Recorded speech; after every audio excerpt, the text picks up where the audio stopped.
My dad always had two jobs as long as I can remember. He was a heavy equipment operator. He ran a bulldozer. And then we also had a working cattle farm that we lived on. Some of my earliest memories were sitting on the fuel tank of the bulldozer because Dad would take me to work with him and he'd just stick me in the cage and sit me right behind him. And so I grew up on heavy equipment. Did your mom work? She worked in cotton mills for the most part. Really? The Chicola Mill in Honey Pass was one I remember she worked at. My first job that I got paid for was the summer when I was 12 years old. I was out of school. I went to work for the company my dad was working for. I would grease the tractors, fuel the tractors, and then after a couple of weeks, they're like, hey, we need another bulldozer operator for this job, so they put me on another tractor. So I ran an International TD20 bulldozer that summer. At 12 years old? Yeah. You went to Dixie High School down in Abbeville County. I did. What are your memories from that experience? Our shop class and agriculture class was great. Is where I made the first knife that I ever made was in shop class. I've always been fascinated from an early age with tools and guns and knives and other things that work, so that I always had an appreciation for things that you used on a daily basis. And to the point that when I was a kid, one of my dad's friends would always give me 50 cents to show him what I had in my pockets, because I had my pockets so full of wheel weights and grease fittings and valve stems and a pocket knife and rocks or whatever else I picked up. I've always been a gadget guy. My senior year in high school, I only had to go to school until 11. So I would leave high school and go get on a bulldozer and work the rest of the day. So I just kept working there. After I graduated, I was just doing it full time. In 1991, the economy was down, and they told me, they said, we're going to have to lay you off because we don't have enough work for everybody, and you're the last one hired, so you'll have to go. And by the way, we need you to take this bulldozer blade to Walhalla.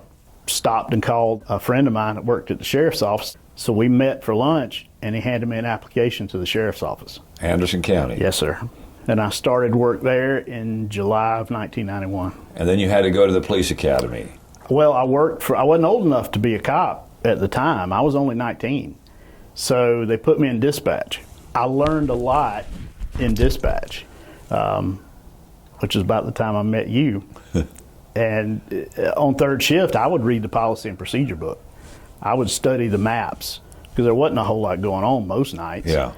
And for those that might have missed out on this and didn't have the opportunity to go to the South Carolina Police Academy, just briefly give us an overview of what that consisted of. A lot of physical training, getting up, running every morning. I think it was 3 weeks at the time you had to do what they call the legal portion. Classroom. You have to learn the laws and that kind of thing. And then you move into more detailed investigations, learning how to write tickets and traffic reports and some investigative type stuff.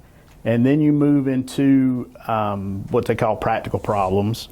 They have a village down there where they give you a blank gun at the time, and the village is set up so that there's cameras everywhere, so they can watch you as you interact with role players, and because they'll bring in other police officers to act as your suspect or your victim or what have you.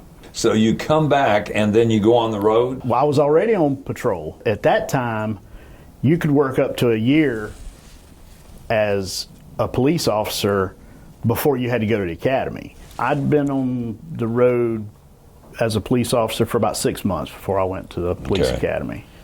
So I'd been through field training officer and all that, and then got cut loose, and then a few months later went to the academy. And then you came back, and it wasn't long until you began to do something else. It was a couple of years after I had started on patrol. I went into criminal investigations for a while. Didn't really like that a lot.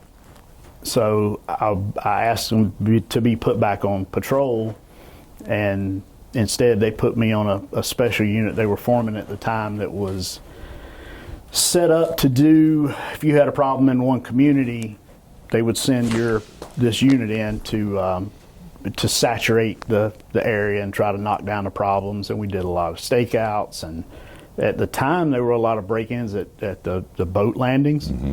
So I spent many nights hiding in the woods at a boat landing, waiting for somebody to break into a car in the parking lot.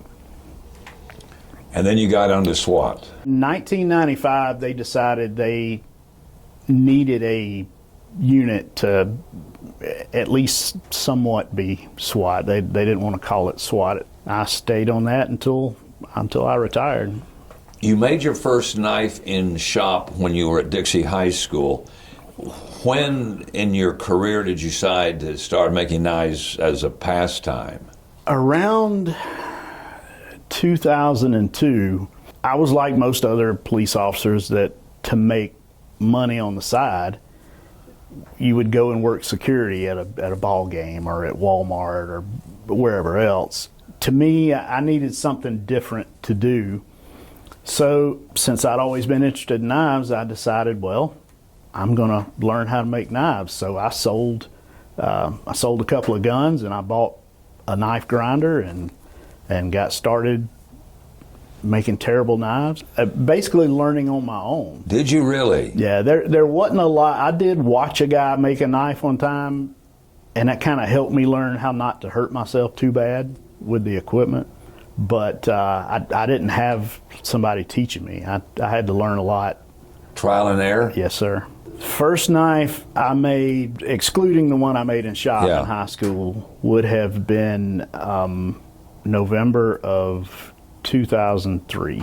And you, up until this point, have specialized in, it's called Brock knives, but it's single blade. Fixed blade knives, yes, sir. Fixed blade knives. And how many different styles have you developed over the years? Oh, gosh.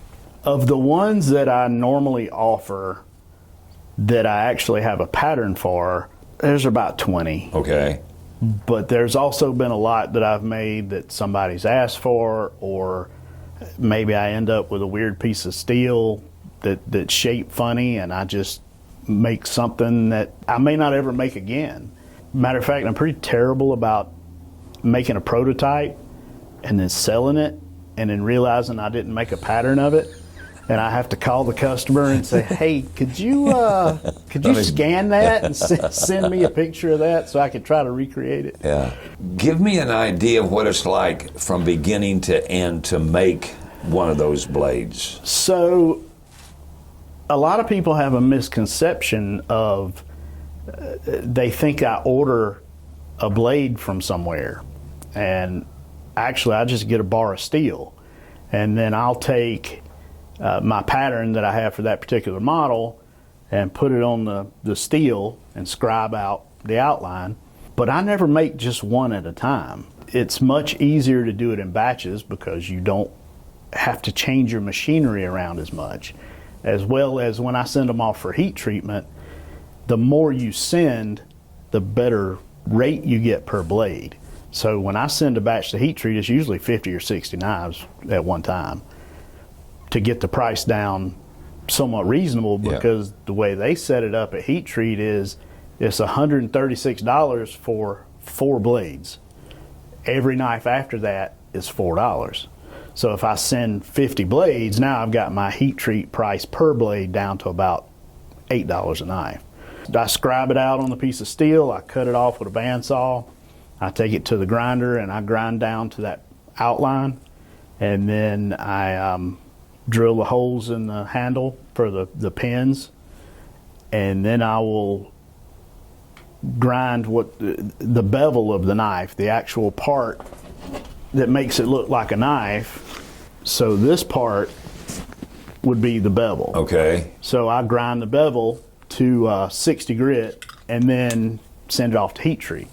And when it comes back, I regrind it and then grind it to a finer grit, and then I'll cut out some of the handle material and I pin and epoxy the handle to the blade and then grind all that down, and then I start doing I use a small wheel on the grinder to make these grooves on the handle, so that it gives it a little bit of a better grip as well as looks. Then once I kind of smooth everything down, I throw it in the bead blast cabinet and blast it with a garnet, and then I put it in a vibratory tumbler for a couple of hours, and that smooths everything off and gives it a nice finish. And then I'll go over to the Kydex press. Kydex is a thermoplastic that you can heat up and mold to make the case. You can hear the click, and that's the retention of the sheath to hold it in there. So I make a Kydex sheath for it, and then the final step is sharpening and putting my name on it. Have you ever calculated on one knife from start to finish how many hours you have in that, even though you're making multiple ones at a time? Now it's about, for my average size knife, which is about 8 inches total, so about a 4-inch blade, 4-inch handle, it's about 2.5 to 3 hours per blade. Okay. And because you've been over the years been able to get this equipment, that's made it faster and easier. Experience has made it faster. The equipment is, I still have my original knife grinder over there. I have a newer, better knife grinder, but it's just the repetition of doing it so many times makes you faster with it rather than the equipment. It's the Indian, not the arrow. And in the 20 years, you got any idea how many knives you've turned out? In the neighborhood of 5,000. Back in 2004, I was working as a contractor for another knife company, and I was grinding blades for them as well as making all their Kydex. And so at any one point, I would have 600 of their knives in my shop. So during that time, I really knocked out a lot. Yeah. And some years I've made 100. Okay. Right now I'm at about 250 a year. And is that special order? Do you do any of that kind of work? Probably half of the knives I turn out are custom orders, and the other half is what I feel like making. Why have you chosen to expand your expertise? Well, I didn't choose. My wife chose for me. She's been pushing me for a while to make folding knives.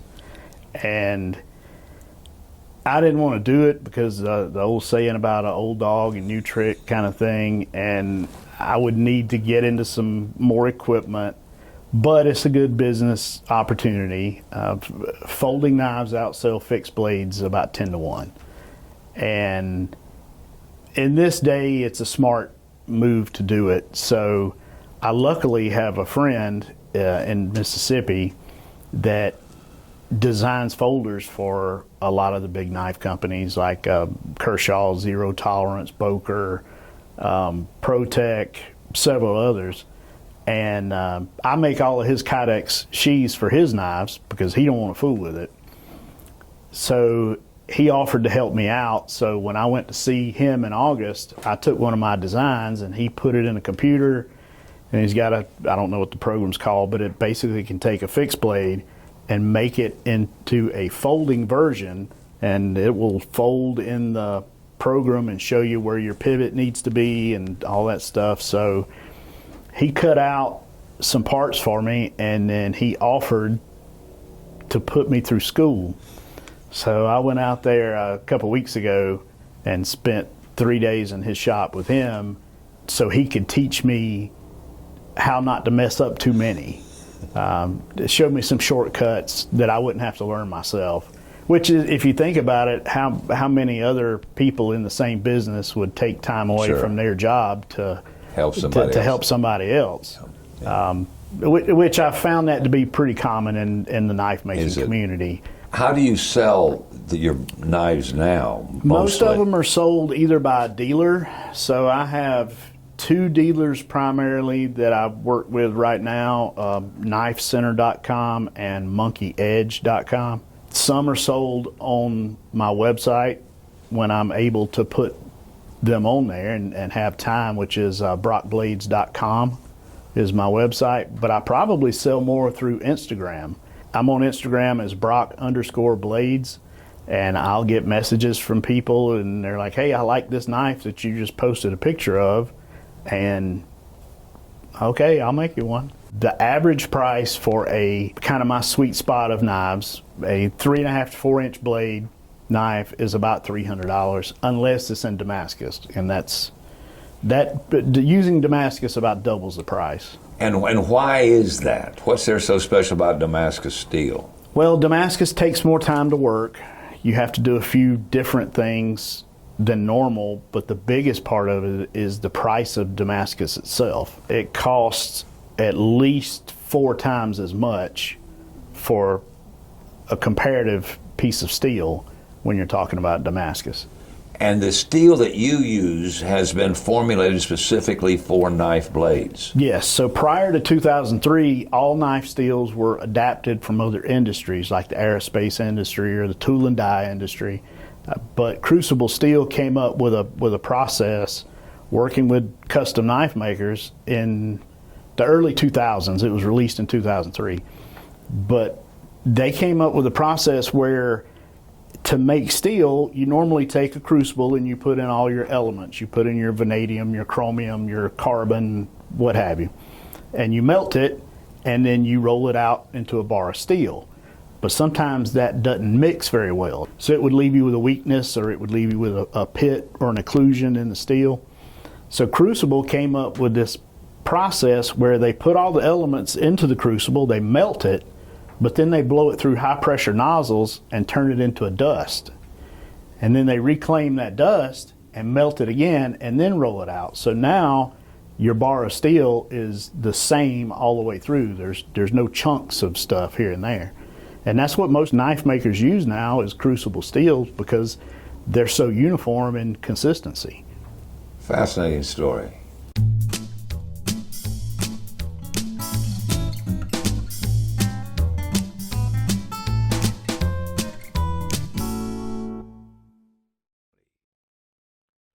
Brought to you by the folks at Anderson County.